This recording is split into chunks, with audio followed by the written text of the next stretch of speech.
उपस्थित आहात. आपण काही चर्चा करूया जन्माष्टमीला धरून. ओम अज्ञानतिमिरान्धस्य ज्ञानाञ्जनशलाकया चक्षुरुन्मिलितं येन तस्मै श्रीगुरवे नमः. नमो ओं विष्णुपादाय कृष्णप्रेष्ठाय भूतले श्रीमते भक्तिवेदान्त स्वामिनिति नामिने.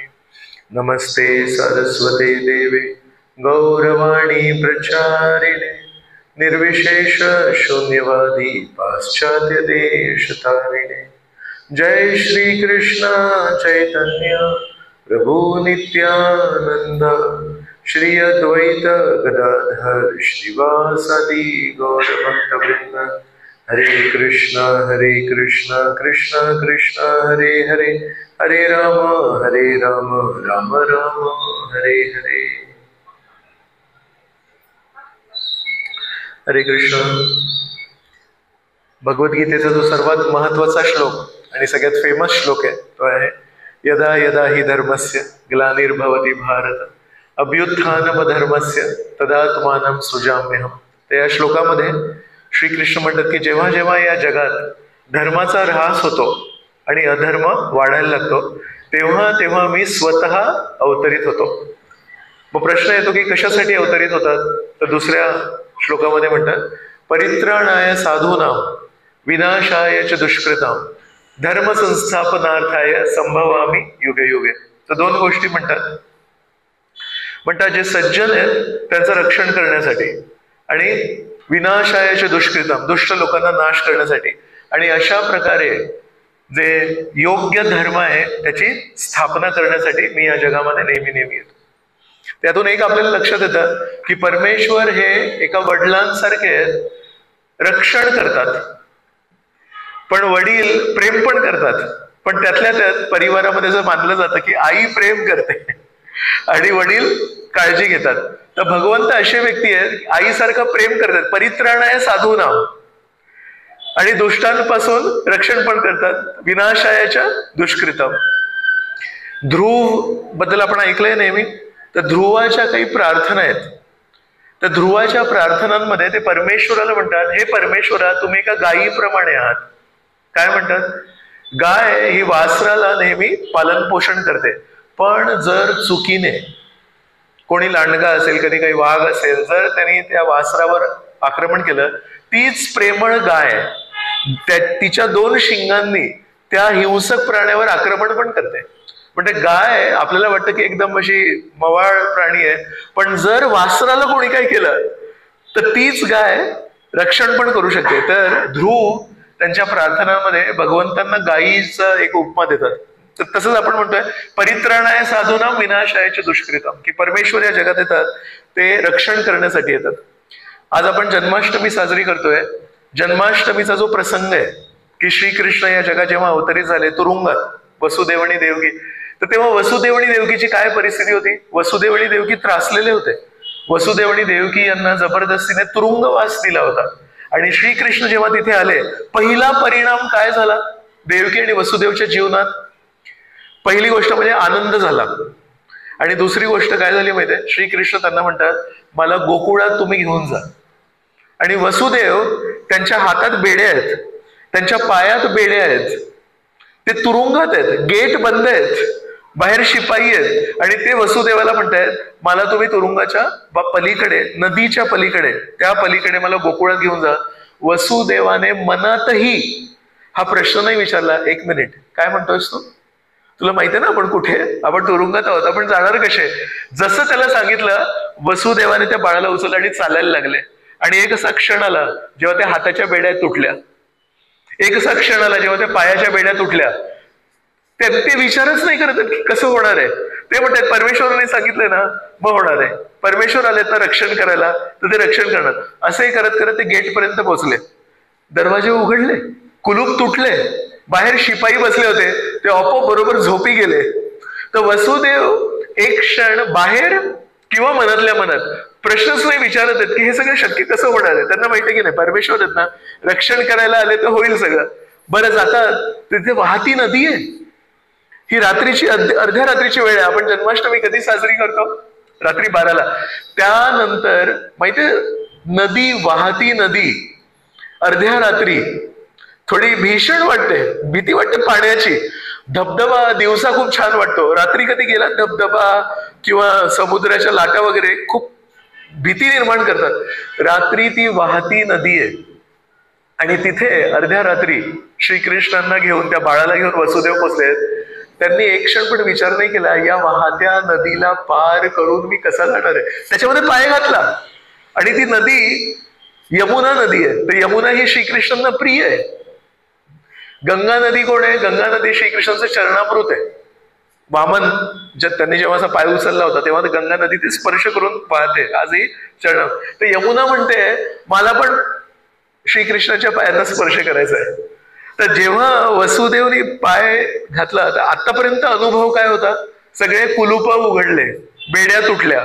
पण यमुनेमध्ये जेव्हा पाय ठेवला तेव्हा यमुना सरली नाही, यमुना कमी नाही झाली, यमुनाचा पूर वाढला. का? तर यमुनेच्या मनामध्ये प्रश्न होता की मला पायांना स्पर्श करायचा आहे आणि ते टोपलीत आहेत. तर ऍक्च्युली 2 प्रकारच्या घटना वसुदेव सोबत झाल्या. एक झालं की सगळं सोपं झालं आणि यमुना नदी तिथे जेव्हा स्पर्श तेव्हा ऍक्च्युली कठीण झालं. पाणी वाढत वाढत वाढत नाकापर्यंत आलं, पण वसुदेवचे पाऊल थांबले नाहीत. वसुदेव चालत चालले आणि मग एक अशी लाट अशी वर आली आणि श्रीकृष्णांचे पाय, नाजूकसे पाय ते त्या टोपलीतून बाहेर येत होते, त्यांना स्पर्श केला, झालं काम. मग ती यमुना शांत झाली आणि मग ती यमुना बाजूला झाली आणि मग वसुदेव गेले. पण त्या क्षणापर्यंत विचार ना, मनामध्ये किती हुरहुर लागली असेल की मी या बाळाला घेऊन चाललोय आणि अशाच या लाटा वाढत राहिल्या तर पुढे काय होणार आहे. बरं तिथे गेले, तिथे श्रीकृष्णांना ठेवलं, तिथे मुलगी जन्मली होती, तिला घेतलं, परत यायचंय. परत फक्त एक मार्गी प्रवास नाहीये. तर कधी कधी काय होतं, तुरुंगामध्ये आपण आहोत आणि तुरुंगातून पळणं सोपं आहे, पण पुन्हा वापस येणं तिकडे. तर त्या मुलीला घेऊन वसुदेव परत त्याच मार्गाने, त्या नदीच्या मार्गाने, त्याच पायऱ्या, तेच तुरुंगाचे दरवाजे, तेच शिपाई आता उठले असतील तर आता म्हणाले की तू बाहेर गेलासच कसा. चुपचाप तेवढ्याच विश्वासाने, तेवढ्याच त्या खोल विश्वासाने पुन्हा वापस आले आणि पुन्हा मग ते जे शिपाई जे झोपले होते ते जागे झाले, परत ते कुलूप लागले, परत त्या बेड्या येऊन हातात, आणि जसं काही झालंच नाहीये वसुदेव तिकडे. तर याच्यातून एक लक्षात येतं की श्रीकृष्ण जेव्हा या जगात येतात तेव्हा दोन्ही गोष्टी करतात. आईची माया पण दाखवतात आणि वडिलांसारखं आपल्या भक्तांची काळजी पण घेतात. तर आज आपण जी चर्चा करणार आहोत की how does Krishna protect us. वेगवेगळ्या पद्धतीने कृष्ण प्रोटेक्ट असतो. प्रोटेक्ट, PROTECT, याच्यावर आपण चर्चा करतोय. सो पी म्हणजे first way in which Krishna protects us is personal presence. P for personal presence. वैयक्तिक श्रीकृष्ण मदत करतात. तर श्रीकृष्ण लीलेमध्ये कालिया नागाची गोष्ट आहे. कालिया नागाने काय केलं असेल? कालिया नागाने त्या नदीमध्ये, यमुनेत इतकं विष ओकलंय, इतकं विष ओकलंय, ती पूर्ण नदी दूषित केली. पूर्ण नदीला दूषित करण्यासाठी किती विष लागत असेल. आणि वर्णन असं आहे की इतकं विष आहे त्या नदीमध्ये की त्याच्या ज्या वाफा येत आहेत, एवढं विषारी आहे, एवढ्या वाफा येत आहेत. वरून पक्षी जेव्हा उडतायत ते त्या वाफांनी मरत होते आणि ते खाली पडले. आणि त्या दिवशी श्रीकृष्ण त्यांची वासरं, त्यांचे मित्र त्यांची वासरं घेऊन गेले होते, त्यांनी ते पाणी प्यायलं होतं, विषारी पाणी, ते मरण पावले होते तिकडे.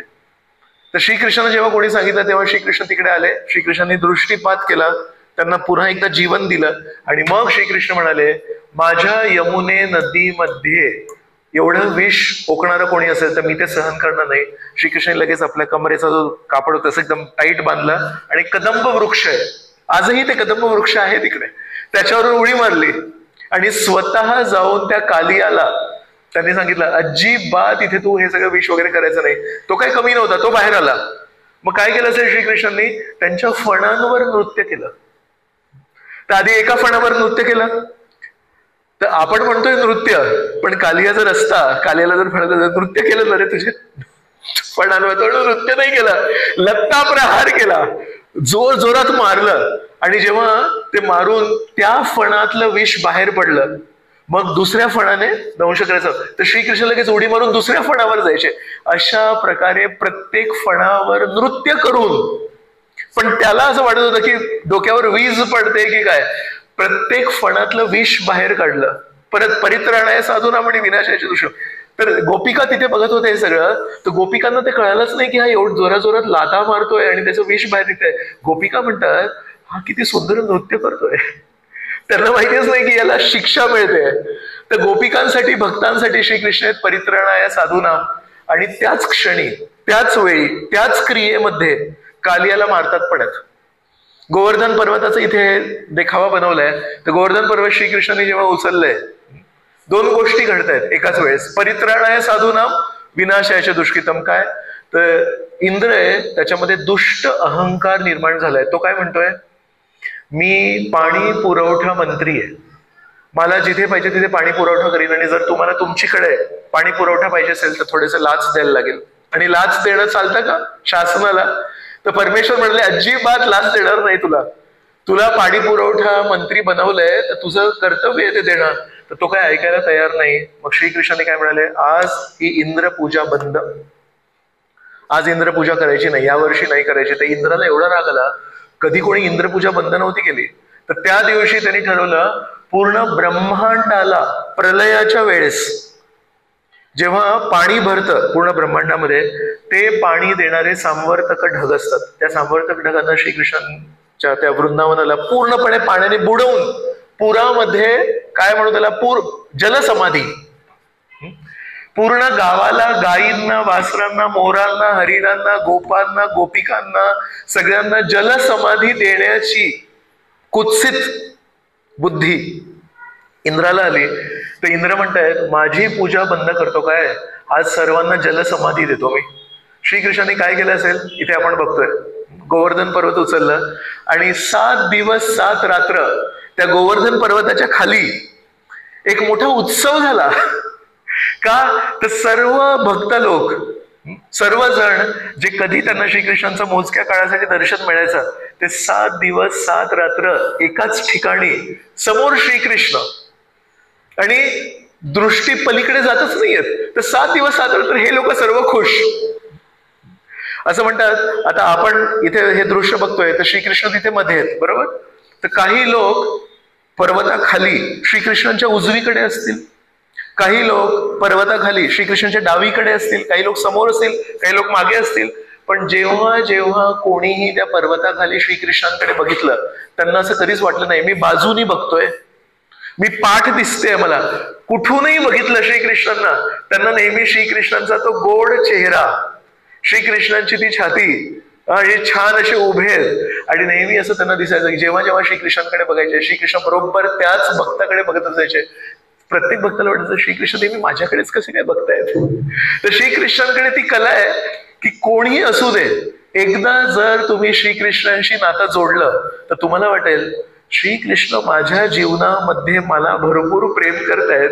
आणि तेव्हा एकच प्रश्न पडतो, जर मला इतकं प्रेम करतायत तर यांच्याकडे किती अमाप प्रेम आहे की सगळ्यांना तसं वाटतंय. आजपर्यंत एकही भक्त असा भेटला नाही मला जो म्हणतो जेव्हापासून मी परमेश्वराशी नातं जोडलंय, विठ्ठलाशी नातं जोडलंय, तर मला असं वाटतंय की मला तेवढा प्रतिसाद मिळत नाहीये.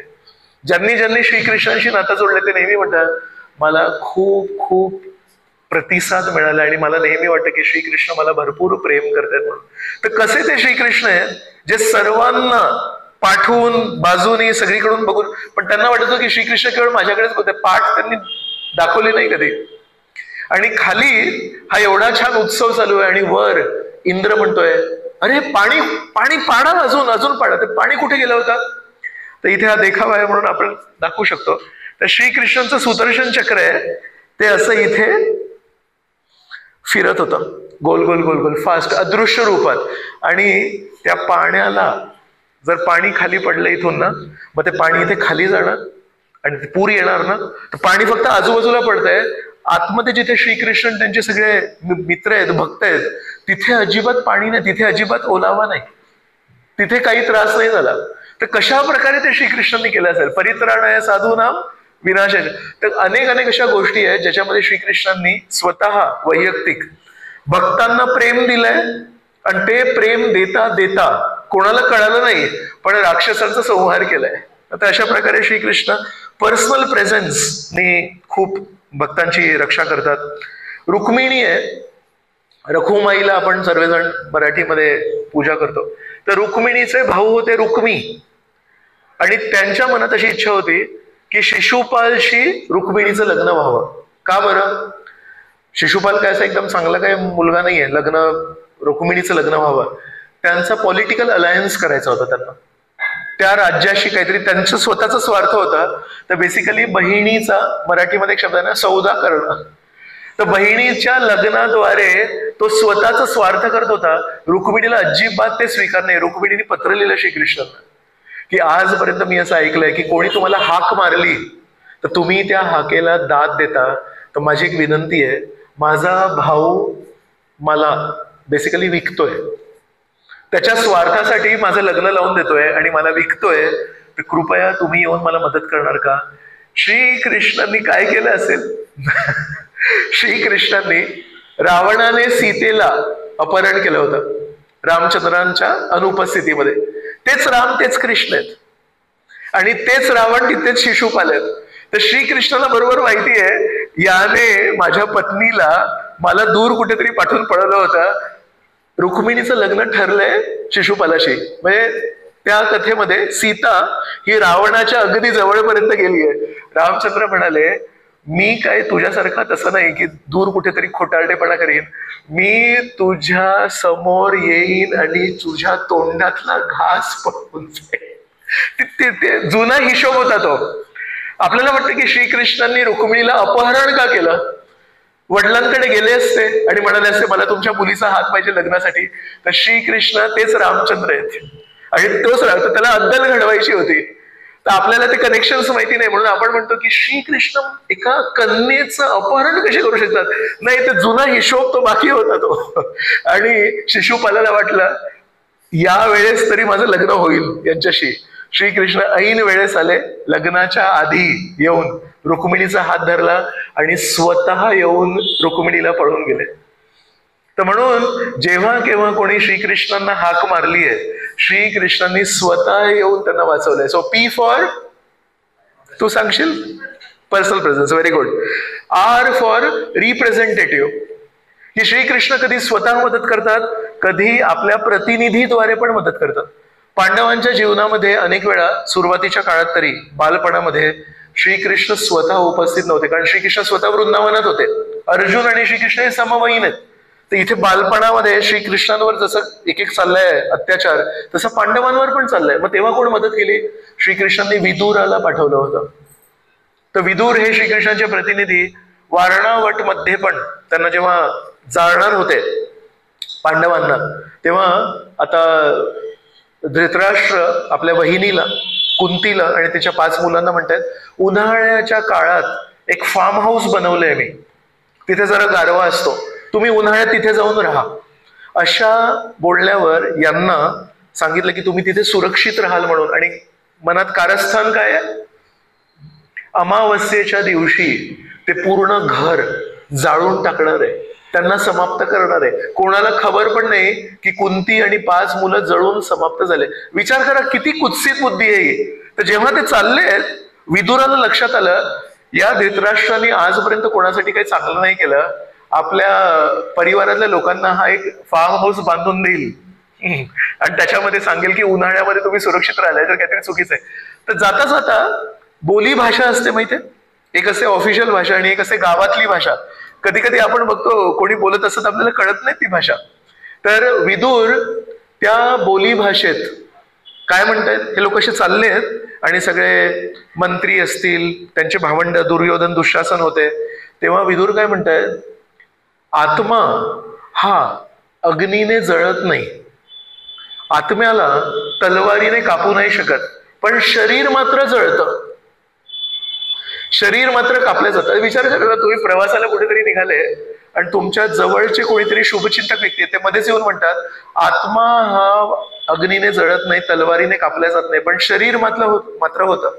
म्हणतात जेव्हा आग लागते तेव्हा मनुष्य पण जळतो, पण ते प्राणी जळत नाही जे जमिनीखाली राहतात. तर सगळ्यांना काही कळालंच नाही. एक तर तो बोली भाषेत बोलत होता, विदुर बोली भाषेत बोलत होते, आणि दुसरी गोष्ट की ती भाषाच कळत नव्हती. पण युधिष्ठिर मनातल्या मनात विचार करतोय, काकांनी प्रवासाला जाता जाता मृत्यूबद्दल का बोलले? आणि हे काय होतं की आग जेव्हा लागते तेव्हा हरिण जळतात, साप पण मरतात, सगळे प्राणी जळतात, फक्त ज्यांची घरे भुयारात असतात ते जगतात म्हणून. तर त्याच्यावरून त्यांच्या मनात मग नंतर यांनी चर्चा केली कुंती सोबत. आई, काका असं का म्हणत होते? आईने म्हटलं ते आपल्याला मदत करतायत, स्पष्टपणे सांगू नाही शकत ते, पण आपल्याला मदत करतायत, तर तू एक भुयार तयार करून ठेव.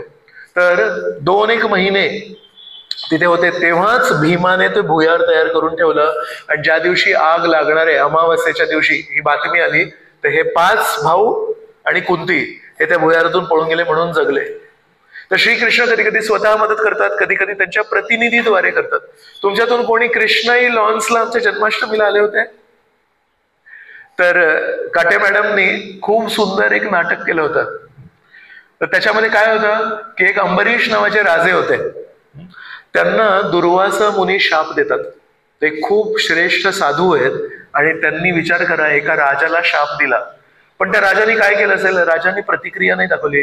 राजा हे परमेश्वरावर अवलंबून जीवन जगत होते. राजाने असे हात जोडले आणि जसेच हात जोडले, न कळतपणे न बोलावता सुदर्शन चक्र आला. त्या सुदर्शन चक्राने आधी त्या राक्षसीला मार आणि त्यानंतर श्रीकृष्ण काय म्हणतायत की मी नेहमी साधूंचं रक्षा करतो. जेव्हा आपण भोग लावतो तेव्हा म्हणतो नमो ब्रह्मण्य देवाय गो ब्राह्मण हिताय च. शिवाजी महाराजांच्या पण त्या राजमुद्रेमध्ये गो ब्राह्मण प्रतिपालक म्हणून, तर ते श्रीकृष्णांचा मंत्र येतो गो ब्राह्मण हितायच्या. तर श्रीकृष्णांचं आहे गायींची रक्षा करतात आणि सज्जन लोकांची रक्षा करतात, बरोबर. आता दुर्वासा मुनी आहेत, हे साधू आहेत. दुर्वासा मुनी हे विरक्त साधू आहेत. त्यांच्या मागे श्रीकृष्णांचा वैयक्तिक सुदर्शन चक्र लागलं. तर दुर्वासा मुनी म्हणतात माझ्या मागे सुदर्शन चक्र का लागलाय? पळत पळत ब्रह्मदेवांकडे गेले. ब्रह्मदेव म्हणतात मी नाही वाचू शकत. शंकराकडे गेले. शंकरजी म्हणतात मी नाही वाचू शकत. विष्णूंकडे गेले की मला तुमच्या सुदर्शन चक्रांपासून वाचवा. विष्णू म्हणतात मी नाही वाचू शकत. म्हणतात मग अजून कोण वाचवणार आहे? म्हणतात मी हा सुदर्शन चक्र पाठवलाच नाही. मी जर पाठवला असता तर मी मागे बोलावला असता. मग हा सुदर्शन चक्र आला कुठून? अंबरीश नावाच्या राजाला विनाकारण त्या दिवशी दुर्वासा मुनींनी मारण्यासाठी हल्ला केला त्याच्यावर. तो होते विरक्त, पण आसक्ती होती. काय आसक्ती होती? मी मोठा आहे आणि म्हणून न बोलावता, विष्णूने न पाठवता सुदर्शन चक्र तिथे आला. आणि म्हणून विष्णू काय म्हणतायत, मी तुला या सुदर्शन चक्रापासून नाही वाचू शकत. ज्यावर तू आक्रमण केलंस त्याची माफी माग. तर हे वैकुंठात गेले आणि वैकुंठामध्ये पण त्यांना निवारण नाही मिळालं त्यांच्या कुंठेचं, त्यांच्या त्या मानसिक त्रासाचं. परत खाली आले आणि अंबरीश महाराजांच्या पायी पडले आणि म्हणाले कृपया मला माफ करा. तर अंबरीश महाराज म्हणतात अरे काही झालंच नाहीये, मी काही केलंच नाहीये, मी म्हणालच नाही की अरे सुदर्शन चक्र यायला. तर म्हणतात हे सुदर्शन तुम्ही माझ्या संरक्षणासाठी या जर दुर्वासा मुनी पाठीमागे लागले तर मी तुम्हाला विनंती करतो, मी किंवा माझ्या पूर्वजांनी जर थोड्याशा प्रमाणात का होईना पण तुमची कधी काही भक्ती केली असेल तर कृपया आज या दुर्वासा मुनींना माफ करा. दुर्वासा मुनी चकित झाले. मी यांना मारण्यासाठी आलो होतो आणि सुदर्शन चक्र यांना वाचवण्यासाठी आलं आणि आज माझ्या प्राणावर जेव्हा सुदर्शन चक्र आलंय तेव्हा हे सुदर्शन चक्राला माझ्या प्राणासाठी याचना मागतात म्हणून. तर सुदर्शन चक्र काय आहे? श्रीकृष्णांचा प्रतिनिधी आहे. तर म्हणून श्रीकृष्ण कधी स्वतः वाचवतात, कधी रिप्रेझेंटेटिव्ह किंवा आपल्या प्रतिनिधीद्वारे वाचवतात. अर्जुनाचा मुलगा अभिमन्यूला महाभारत युद्धामध्ये वीरगती मिळाली. त्यांचा मुलगा तेव्हा होता परीक्षित. तो उत्तरेच्या पोटात होता. त्याला एका छोट्याशा अनअनुभवी ब्राह्मण मुलाने शाप दिला, तू 7 दिवसात मरशील म्हणून. आता काय करायचं? अंबरीश महाराजांना तर सुदर्शन चक्र आलं. आता हा परीक्षित आहे, याला शाप मिळाला. त्याला काय पाठवलं माहितीये? शुकदेव गोस्वामी हे व्यास ऋषींचे सुपुत्र. व्यास ऋषींनी सर्व वेद लिहिले. त्यांचा एक मुलगा आहे शुकदेव म्हणून. तो पूर्णपणे परमेश्वरामध्ये तल्लीन होता. तो 13 वर्ष आईच्या पोटातून बाहेर नाही आला. आई त्याला रोज विनंती करायची, अरे 9 महिन्यात बाळ होतं, तुला 13 वर्ष झाली, तू बाहेर का नाही येते? तो म्हणतो बाहेर आल्यावर भरपूर माया आहे, परमेश्वराचं विस्मरण आहे, मी बाहेर नाही येणार. त्या मुलाला बाहेर काढण्यासाठी काय केलं असेल? श्रीकृष्णांची स्तुती गायली. श्रीकृष्ण किती सुंदर आहेत दिसायला आणि श्रीकृष्ण किती कृपाळू आहेत दिसायला याची स्तुती जेव्हा केली, तेव्हा ज्या मुलाला पोटात गर्भावस्थेत हे माहिती आहे की या जगामध्ये खूप मोहमाया आहे आणि परमेश्वराचं विस्मरण आहे, त्याला जेव्हा श्रीकृष्णाची स्तुती ऐकू गेली तेव्हा हे कोण व्यक्ती आहेत इतके सुंदर, हे कोण व्यक्ती तितके दयाळू, ते शोधून काढण्यासाठी ते शुकदेव गोस्वामी पोटातून बाहेर आले. त्या शुकदेव गोस्वामी पोटातून बाहेर येणार होते, व्यास ऋषींचे सुपुत्र. त्या शुकदेव गोस्वामीला श्रीकृष्णांनी परीक्षित महाराजांना मार्गदर्शन करायला पाठवलं, तर अंबरीशाला सुदर्शन चक्र पाठवलं आणि परीक्षिताला शुकदेव गोस्वामी पाठवले. तसं कधी कधी रिप्रेझेंटेटिव्हनी पण श्रीकृष्ण प्रोटेक्ट करतात. So P for personal presence, R for representative, very good. O for omni presence. Omni presence म्हणजे परमेश्वर हे सर्व व्यापी आहेत. द्रौपदीला कसं वाचवलं? तिथे श्रीकृष्ण स्वतः नव्हते आणि ना त्यांनी सुदर्शन चक्राला किंवा कुठल्या प्रतिनिधीला पाठवलं, श्रीकृष्ण तिथे उपस्थित होते. पण श्रीकृष्णांनी कणाकणात प्रल्हादाला जेव्हा हिरण्यकशिपू, किती लोकांनी नरसिंह मूवी बघितला तर रिसेंटली काही लोकांनी बघितलंय, तर त्याच्यामध्ये प्रल्हाद म्हणतायत की मी परमेश्वराचं नामस्मरण करणार. प्रल्हादाने हिरण्यकश्यपूला कधी वाईट नाव नाही ठेवलं, प्रल्हादाने हिरण्यकश्यपूला कधी उलट शब्द नाही बोलले. त्याचा पाप काय, प्रल्हादाची चूक काय, कोणी सांगणार? त्यांनी वडिलांचा अपमान केला कधी, त्यांनी वडिलांना कधी उलट उत्तर दिलं, त्याचा पाप काय माहितीये? वडील म्हणतायत माझ्या राज्यामध्ये मी परमेश्वर आहे, आणि ते म्हणतात तुमच्या राज्यात काय, शेजारच्या राज्यात काय, प्रत्येक राज्यात काय, सर्व राज्यांचा राजा एकच आहे, परमेश्वर. ऍक्च्युली त्यांनी हिरण्यकश्यपूला कधी उलट उत्तर नाही दिलं, हिरण्यकश्यपूला कधी त्यांनी अपमानित पण नाही केलं. त्याचा पाप, त्याची चूक काय की तो परमेश्वराचं नामस्मरण करणार. त्यांनी असं नाही म्हणलं हिरण्यकश्यपू चोर आहे, हिरण्यकश्यपू अयोग्य, हे कधीच नाही बोलले. त्यांचं फक्त एकच म्हणणं आहे की जर परमेश्वराचं नामस्मरण करायचं तर काय प्रॉब्लेम आहे, म्हणजे तू माझ्या राज्यात राहून परमेश्वराचं नामस्मरण नाही करू शकत. आणि एक दिवशी म्हणाले कुठे तुझे परमेश्वर, सर्व व्यापी आहेत, कुठे आहेत? या खांबात आहेत का? खांबात आहेत. आणि तिथून त्या खांबातून विष्णू एक विलक्षण रूप घेऊन आले. ना मनुष्य होते ना प्राणी होते. त्यांनी हिरण्यकश्यपूला ना आत मारलं ना बाहेर मारलं, उंबरठ्यावर मारलं. आणि कधी मारलं? संध्याकाळच्या वेळी, संध्या समय म्हणजे ना दिवस ना रात्र. आणि कसं मारलं? ना जमिनीवर मारलं ना पाण्यात मारलं, कुशीत घेऊन मारलं. आणि कशाने मारलं? ना तलवारीने मारलं, नखांनी मारलं. तर नख म्हणजे जिवंत की मृत? त्याला वेदना नाही होत. आपण जेव्हा क्लिप करतो तेव्हा वेदना म्हणजे मृत आहेत, पण वाढतात म्हणजे जिवंत पण. अशा प्रकारे श्रीकृष्णांनी omnipresence, he is present everywhere. तर म्हणून खांबातून पण आले. द्रौपदीला त्यांनी अनलिमिटेड साडी पुरवली आणि द्रौपदीला तिचे 5 पती वाचू नाही शकले, पण त्या द्रौपदीला श्रीकृष्ण वाचले. So O for omni presence, very good. त्याच्यानंतर येतं T. So T stands for teachings. Krishna also protects by his teachings. तर टीचिंग्स 2 प्रकारचे असतात. एक असतं प्रेम. Love is of 2 types. One is to protect from danger. उपस्थित आहे काही धोका आणि त्याच्यापासून आपल्या लहानशा बाळाला वाचवणं, दिस ऑल्सो लव. आणि second is prepare for upcoming danger, that is also love. So teaching is which type of love? शिक्षण हे कुठल्या प्रकारचं लव आहे?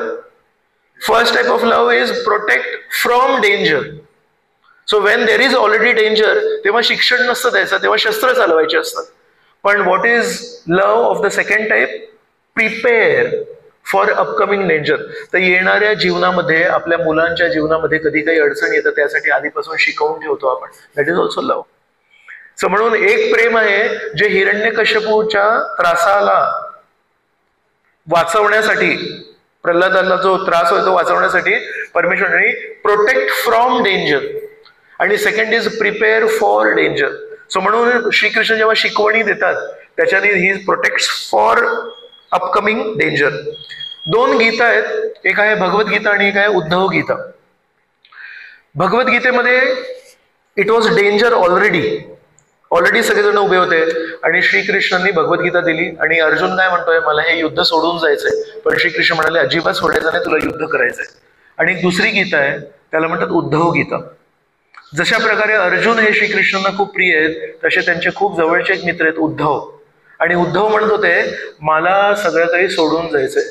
त्यांनी काय सांगितलं त्यांना, उद्धवाला काय सांगितलं, एक काम कर, मी या जगातून चाललोय, पण बद्रिक आश्रम आहे, बद्रिक आश्रम मध्ये अनेक साधू राहतात, त्यांना माझ्याशी प्रेम आहे, तर मी या जगातून गेल्यावर त्यांना प्रेरणा कशी मिळेल, तर तू इथे थांब आणि मी आता तुला काहीतरी एक उद्धव गीता सांगतो, मी तुला काहीतरी मार्गदर्शन करतो, ते मार्गदर्शन तू यथारूप जसं आहे तसं बद्रिक आश्रमच्या साधूंना जाऊन सांगायचं. So Uddhav Gita is not protecting from danger, Uddhav Gita is preparing for danger.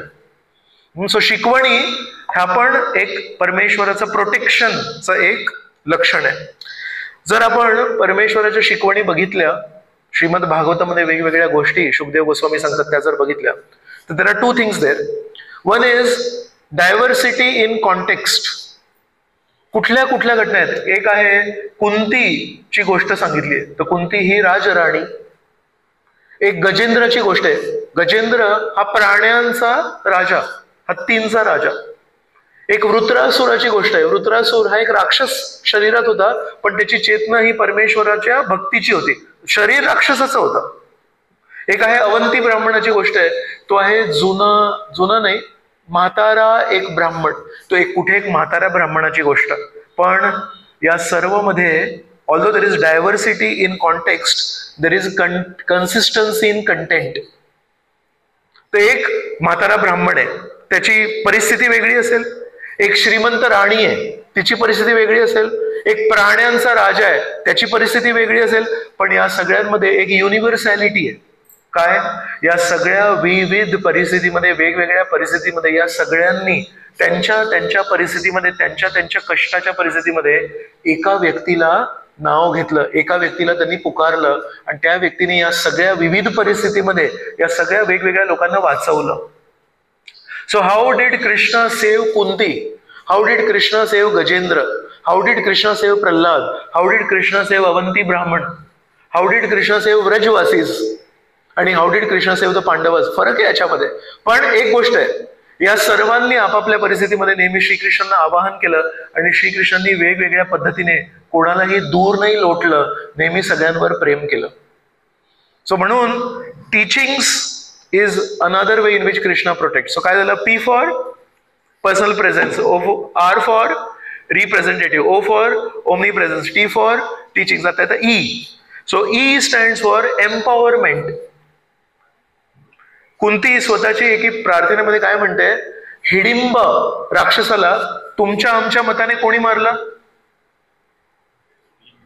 नाही, महाभारत वगैरे, भीमाने मारलं. मग हिडिंबा, ती हिडिंब राक्षसाची बहीण हिडिंबा, आणि हिडिंबा आणि भीमाचं लग्न झालं, त्याच्यातून घटोत्कच याचा जन्म झाला. आणि त्या घटोत्कचाला मग कर्णाच्या विरुद्ध वापरलं, नाही तर कर्णाने ते बाण अर्जुनासाठी राखून ठेवलं होतं. तर ती हिडिंब जो राक्षस होता त्याला भीमानी मारलं. पण कुंती जेव्हा श्रीकृष्णाला संबोधन बोलते तेव्हा म्हणते, ऍक्च्युली तुम्ही हिडिंब राक्षसाला मारला. एकदा मी याच क्लासमध्ये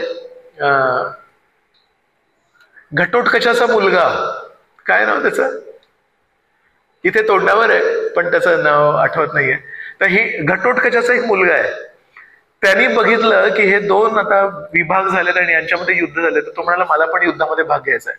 तर श्रीकृष्णांना माहितीये हा थोडा विम्झिकल होता, स्वैराचारी होता हा. तर त्याला रस्त्यात गाठलं श्रीकृष्णांनी आणि तू कुठे चाललाय रे? म्हणून मी युद्धात भाग घ्यायला चाललोय. मग तू कोणाच्या बाजूने युद्धात भाग घेशील? तो म्हणाले, ज्याची कोणाची बाजू कमकुवत असेल त्याच्या नेहमी लढीत. तो तत्वांवर आधारित युद्ध नाही लढत आहे, तो सेंटिमेंटल आहे. तो म्हणतो जो कोणी वीक असेल तिथून. तर श्रीकृष्ण म्हणाले, हा ज्या बाजूने जाईल ना खूप स्ट्रॉंग होता तो, तर ती बाजू जिंकायला लागेल. ती बाजू जिंकायला लागली का? हा, बर्बरिक, बर्बरिक नाव आहे त्याचं. तर तो ज्या बाजूने, आता समजा तो म्हणेल की माझे वडील कुठे आहेत, कुठल्या बाजूला आहेत, आजोबा कुठल्या बाजूला आहेत, म्हणजे भीम कोण्या बाजूला आहेत, पांडवांच्या बाजूला आहे, तो पांडवांच्या बाजूने युद्ध करेल. तर त्या दिवशी समोरच्या बाजूला संहार होईल. मग दुसऱ्या दिवशी तो विचार, आता विच साइड इज वीक? कौरवांची साईड वीक आहे. So second day he will fight on Kaurava side. मग तो तिथे, मग इथे पांडवांचा संहार होईल, तिसऱ्या दिवशी ह्या पांडवांकडून लढेल, असं करून सगळं संपेल आणि मला धर्माची जी स्थापना करायची ती होणार नाही. तर मग ते बर्बरिकला एका साधूच्या वेशामध्ये श्रीकृष्णांनी रस्त्यात गाठलं आणि ते म्हणे, कुठे चाललास तू? म्हणजे मी युद्ध करायला चाललोय. कोण तू? म्हणजे मी बर्बरिक. मग काय? म्हणजे मी काहीही करू शकतो, माझ्यामध्ये खूप शक्ती आहे. तर ते म्हणाले, एक बाण तो सोडू शकतोस का, की या झाडावर जितकी पानं आहेत ते सर्व पानांना भेदून तो बाण येईल? मग त्यात काय मोठी गोष्ट? त्याने असं मंत्र जप केला, तो बाण असं सगळ्या पानांना करून ते जे साधू होते त्या साधूंच्या पायाजवळ येऊन उभा राहिला तो बाण, आणि तो जातच नाहीये पुढे. तो म्हणतो, काय झालं रे? म्हणतो, मी पण विचार करतोय, या सर्व पानांना भेदणारा हा बाण होता, तर तुमच्या पायाजवळ काय करतोय? मग श्रीकृष्ण म्हणाले, जे काही करतोय, पण तू सांग मला तर काय पुढे? म्हणजे तुमच्या पायाखाली दाखवा काय. त्याने पायाखाली दाखवलं, ते एक पान होतं, ते खाली पडलं होतं. श्रीकृष्णांनी बोलता बोलता त्याच्यावर पाय ठेवला. आता त्याच्या मंत्रामध्ये एवढी शक्ती होती, एका झाडावरच्या सगळ्या पानांना भेदून कुठलं बाण जाऊ शकतो का? म्हणजे इट इज इम्पॉसिबल. पण त्या साधूच्या पायाच्या जवळ तो बाण जात नव्हता. मग त्यांनी म्हणाले, कोण आहे तुम्ही? म्हणाले, मी श्रीकृष्ण आहे. मग म्हणाले, तुम्ही असं का केलं? म्हणाले, तू युद्ध नाही करू शकत. युद्धामध्ये भाग घ्यायला शारीरिक शक्ती नाही लागत, युद्धामध्ये भाग घेण्यासाठी तत्व लागतात. आपण कोणा बाजूने युद्ध करतोय हे किती महत्वाचं आहे. आपण जर चुकीच्या बाजूने युद्ध केलं तर आपण आग लावू शकतो या जगाला. तर श्रीकृष्णांनी त्याला सांगितलं, तू युद्ध नाही करू शकत. आणि त्यांची ती बोलणं झालं होतं की तुझ्यामध्ये शक्ती असेल तर या सर्व पानांना मार म्हणून. तर तो हरला तिकडे, तर त्याचा डोकं कापलं. पण त्यांनी म्हणाला, मला एक आहे, तुम्ही एवढी अरेंजमेंट केली आणि पांडवांची आयुष्यभर रक्षा केली, आणि आज मी चाललो होतो, मला बरोबर रस्त्यामध्ये गाठलं आणि मला अशी अट टाकली, मला ते युद्ध बघायचंय, तर मला या शिराला मरू नका देऊ आणि मला ते युद्ध बघायचं. काय केलं असेल श्रीकृष्णांनी? कुरुक्षेत्राच्या त्या रणांगणाच्या शेजारी एक झाड होतं. त्या झाडाच्या सर्वात उंच फांदीला त्याच्या केसांनी अशी गाठ मारून तो चेहरा असा ठेवला तिकडे, आणि म्हणजे तुला युद्ध बघायचं, युद्ध बघ. तर 18 दिवसांचं युद्ध झालं, भीषण युद्ध झालं. 64 कोटी लोक मरण पावले. Death count 64 crores. बाकी किती लोक हरवले, किती लोकांचे हात पाय तुटले त्याचं काउंट नाहीये, प्राणी किती मेले त्याचं काउंट नाहीये. 64 crore पीपल डेड 18 दिवसांमध्ये. सो हे सगळं युद्ध झाल्यानंतर उरले कोण? 5 पांडव.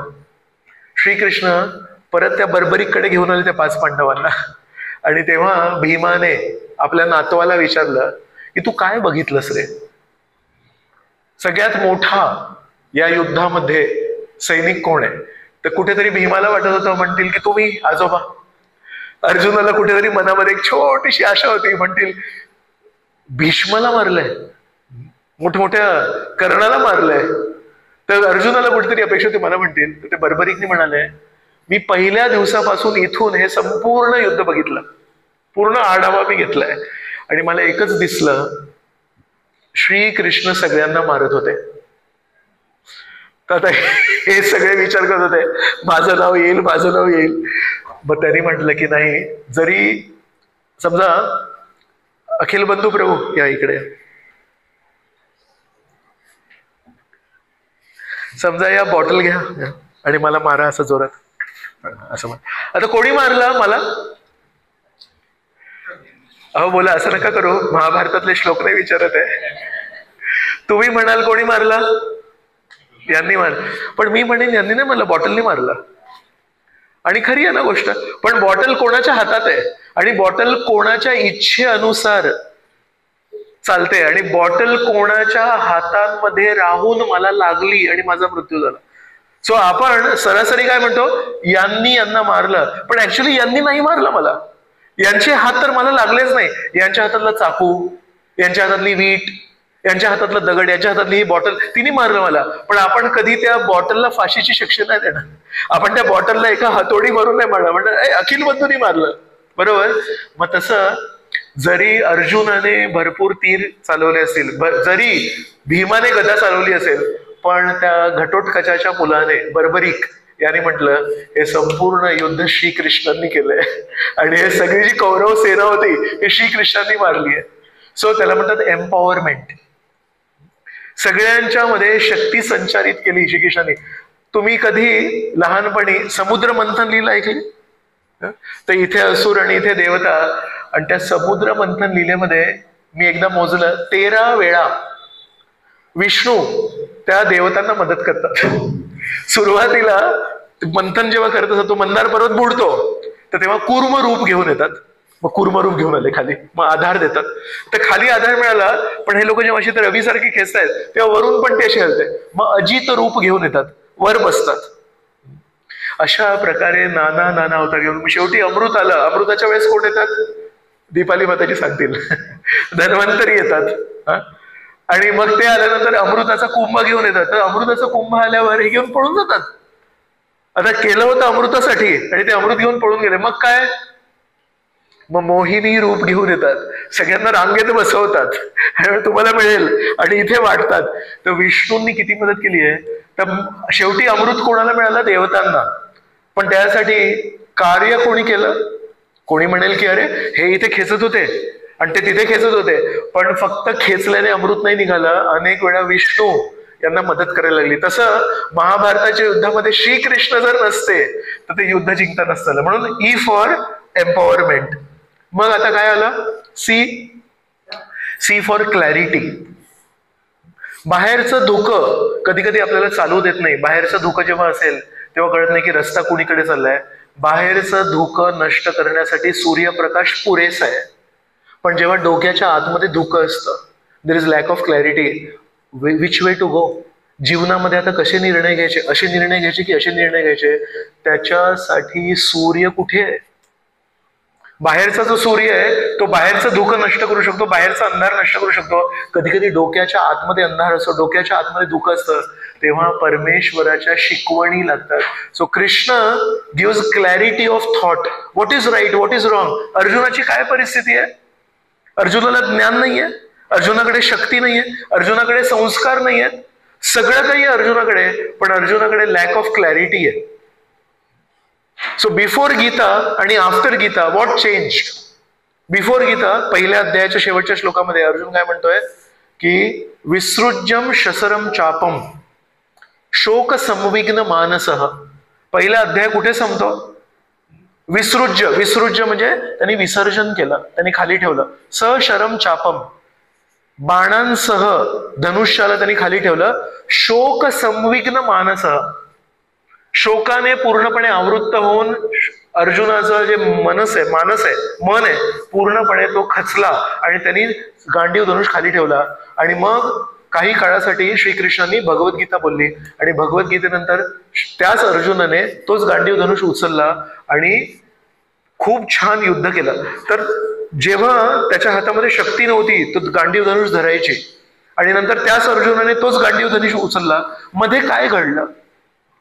त्याला काय फिटनेस ट्रेनिंग सेशन्स दिले, बायसेप्स, ट्रायसेप्स, अजून कुठले मसल्स, इथले special muscles. So what change is basically clarity of thought.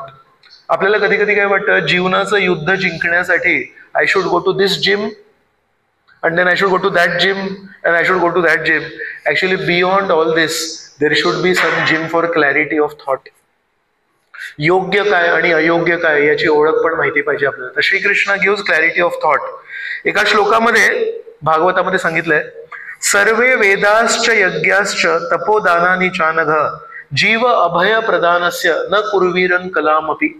तर म्हणतात सर्व वेदाश्च यज्ञाश्च, सर्व वेद, सर्व यज्ञ, सर्व तपस्या, सर्व प्रकारचे दान हे एकीकडे एका तराजूमध्ये, आणि दुसरीकडे परमेश्वराचा मार्गदर्शन, ज्याने आपण आपल्या जीवनामध्ये जेव्हा भीतीग्रस्त होतो त्या भीतीपासून मुक्त होण्यासाठी जीव अभय प्रदानस्य. ते एकीकडे परमेश्वराचं मार्गदर्शन ज्याने आपल्या भीतीग्रस्त परिस्थितीमध्ये आपल्याला स्वच्छता, स्पष्टता मिळते आणि कळतं कसं वागायला पाहिजे, काय निर्णय घ्यायला पाहिजे. आणि एकीकडे त्या तराजूच्या दुसऱ्या पडद्यामध्ये सर्व वेद, सर्व यज्ञ, सर्व तपस्या आणि सर्व प्रकारचे दान. आणि या श्लोकामध्ये म्हटलंय, ज्या तराजूच्या भागामध्ये परमेश्वराचं मार्गदर्शन आहे, ज्याने आपल्याला स्पष्ट, that is much more heavier than all this. का? वेदांचं वाचन करून कधी कधी कन्फ्युजन वाढतं. दान करून कधी कधी गर्व वाढतो, माझ्यासारखा दानी व्यक्ती कोण आहे. यज्ञ मोठे मोठे करून गर्व वाढतो, मी एकही यज्ञ सोडला नाही जो मी केला नाही. तपस्या करून, दुर्वासा ऋषींचं आपण उदाहरण ऐकलं, तपस्येचा अहंकार येतो, पण परमेश्वराचं मार्गदर्शन ज्याला मिळालंय त्याला कधी अहंकार होत नाही. का? कारण त्याला माहितीये स्वीकारणारा मी आहे, देणारा तो आहे. मग ज्याच्या जीवनामध्ये परमेश्वराला एक महत्वाचं स्थान आहे, तो त्याला कधी त्याच्या सौंदर्याचा अहंकार होऊ शकतो, त्याला कधी त्याच्या ज्ञानाचा अहंकार होऊ शकतो, त्याला कधी ताकदीचा अहंकार होऊ शकतो. ते एका हातावर उचललंय, बरोबर. सो म्हणून ज्याच्या जीवनामध्ये परमेश्वर आहे त्याला म्हणतात ना, ग ची बाधा कधी होत नाही, त्याला कधी गर्व येत नाही. उलट वेदांमध्ये जे काही सांगितलेत बाकीच्या शुद्धीकरणाच्या क्रिया, आपण सर्वांनी आपापल्या जीवनामध्ये काही उदाहरण बघितलेत. वेदोक्त पद्धती स्वीकारून पण कधी कधी त्या वेदोक्त पद्धतीमध्ये मी सर्वश्रेष्ठ आहे याचा गर्व निर्माण होतो, आणि त्या गर्वामुळे मग पतन होतं. अगदी इंद्रासारखे देवता असतील, इंद्राने काय काय चुका केल्यात आपल्या सर्वांना माहिती आहे. आणि नेहमी हा प्रश्न पडतो लोकांना, हे देवराज इंद्र आहेत, सर्व देवतांचे राजे आहेत हे, आणि हे अशा चुका कशा करू शकतात? तर कुठे चुकलं? देवराज इंद्र कशा काय चुका करू शकतात?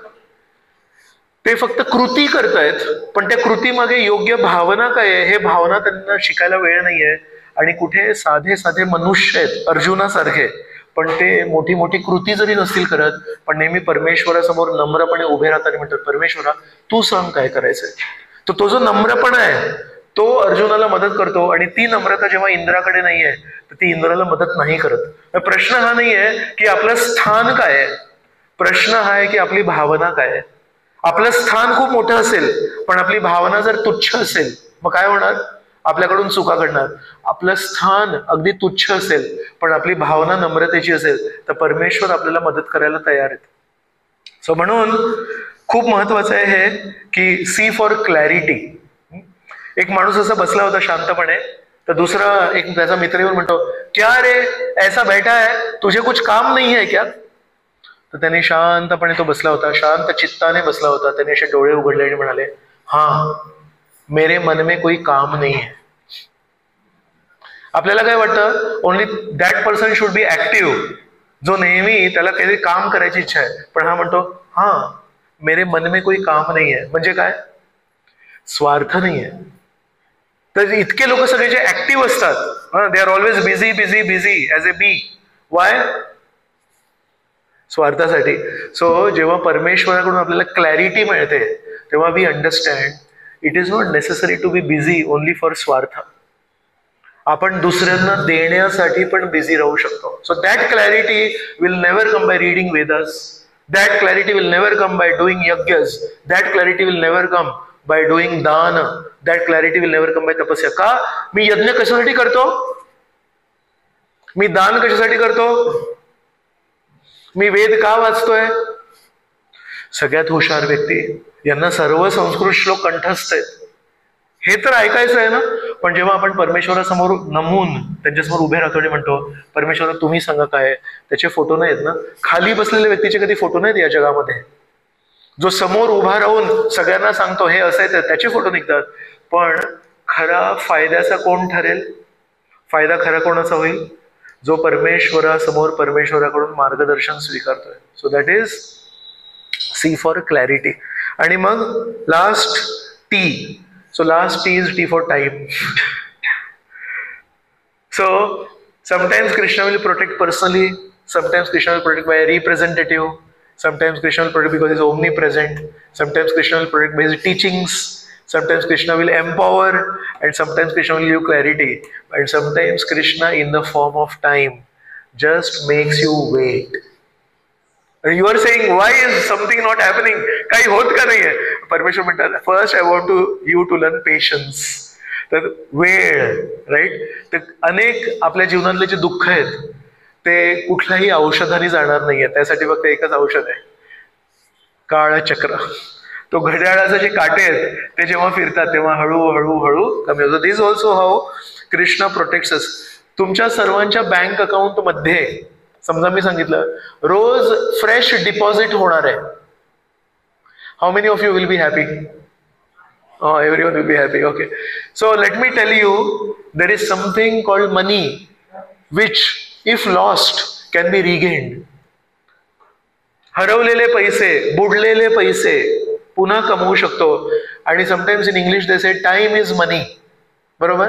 But actually time is not money, because money can be earned again if wasted, but time if wasted cannot be earned again, right?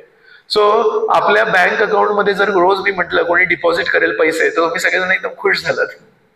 आणि समजा मी सांगितलं पैसे तरी कमवू शकतो पण वेळ कमवू नाही शकत, आणि जर मी तुम्हाला सांगितलं आता every day Krishna is depositing 8,64,000 seconds in the bank of your life every day, how do you feel? उद्या येणारा दिवस परमेश्वराने न मागता 8,64,000 सेकंद आपल्या जीवनाच्या बँकेमध्ये टाकलेत, आणि रोज सकाळी टाकतायत. पण आपल्यातून किती लोक त्या 8,64,000 सेकंदांचा सदुपयोग करतोय? ऍक्च्युली हे मनुष्य जीवन जे दिलंय आपल्याला, त्याच्यामध्ये आपण परमेश्वराची भक्ती करू शकतो. इथे ना कधी कुत्रा येऊन बसू नाही शकत, त्याला कळत नाही. अगदी गाय पण इथे येऊन कधी, ह्या सर्व योनींमध्ये परमेश्वराची प्राप्ती अशक्य आहे. पण केवळ फक्त मनुष्य जीवनामध्ये त्याला योग्य बुद्धी दिली आहे स्वार्थाच्या परे परमार्थ जाणून घेण्यासाठी. विचार करा, आपल्याला रोज 8,64,000 सेकंद परमेश्वर देतात आणि म्हणतात याचा तू काहीतरी सदुपयोग करू शकतो, याचा काहीतरी तू चांगला करू शकतो. आणि आपण कधी कधी निरर्थक गोष्टींमध्ये ते सेकंद वाया घालवतोय. So what do you call somebody? तुमच्यातले आई वडील आहेत, समजा मुलाला 50 रुपये दिले आणि संध्याकाळी मुलाला विचारलं काय केलं असतो, पण त्याचं मी विमान बनवलं, त्या नोटीला फोल्ड करून असं केलं. तर आईला आणि वडिलांना कसं वाटेल? कसं काय तू, अरे तुला ती 50 रुपयाची 500 रुपयाची नोट दिली होती, त्याच्याने तू काय काय केलं असं? तो केलं ना मी, माझ्या आनंदाने त्याचा विमान बनवण्याने फेकला, तो लांब गेला, आई रस्त्याला पार केला त्याने. म्हणजे कळत नाही 500 रुपयाची नोट काय करू शकते तुला माहिती नाहीये.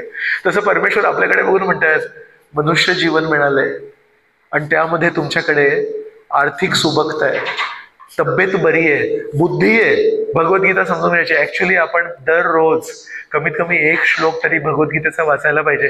आणि परमेश्वराने जो संदेश मनुष्य समाजाला अर्जुनाद्वारे दिलाय तो समजून घेण्याचा आपण प्रामाणिक प्रयत्न करायला पाहिजे. So that is how Krishna is protecting all of us through time. Every day fresh deposit, every day fresh deposit. तर उद्याची जेव्हा सकाळ होईल, जेव्हा तुम्ही सूर्योदयाला बघाल, तेव्हा परमेश्वराला धन्यवाद म्हणू शकता, म्हणजे thank you for giving me one more opportunity.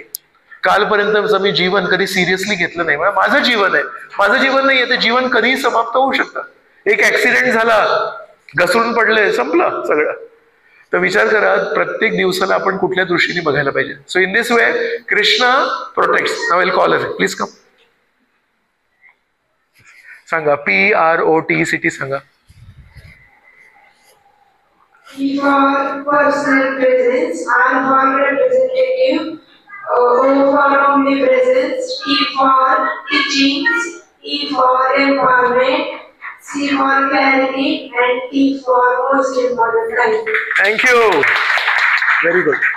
So आज आपण सगळेजण प्रार्थना करूया परमेश्वरला की आमच्या जीवनामध्ये येणं केनं प्रकारे येणं, पण आम्हाला तुम्ही संरक्षण करा. आणि आपलं खूप मोठं सौभाग्य आहे की माताजी म्हणत होते जगविख्यात इंटरनॅशनल सिंगर जय सच्चिदानंद प्रभू आहे तिथे.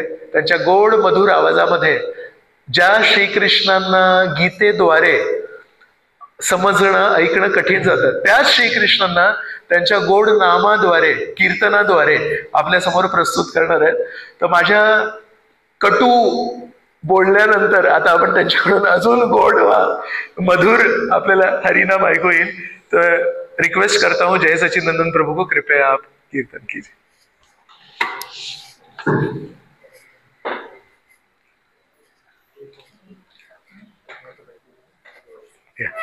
करेंगे.